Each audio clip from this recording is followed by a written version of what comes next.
סנטר, הכל הפוך, אין צדק בעולם. מה חדש? אחרת לא הייתה לי קליניקה. אני לא צוחקת, יש איום אמיתי. מתהפכת לי הבטן, דוקטור, תשמע חדשות. מה מאיים עלייך, פרידה? איראן, ואם מתבטלות המסיבות של פורים, כבר קניתי תחפושת, נוצות, נצנצים. איום קיומי. כן. ובכל זאת הכל יכול להתהפך. דברים גדולים כבר הסתדרו לנו בהיסטוריה. נכון, אז מה עכשיו? מתהפכים? מה, שאתחפש לדג? לא, שבמקום חדשות תעשי משהו חדש. טוב, אז אולי אני אתחפש לחמנאי.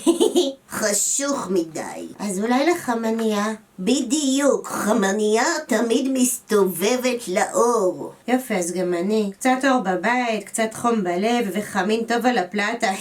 זה כבר יעשה משהו. נהדרת, פרידה. ככה מפילים משטר. ונהפוך ונהפוך ונהפוך ונהפוך ונהפוך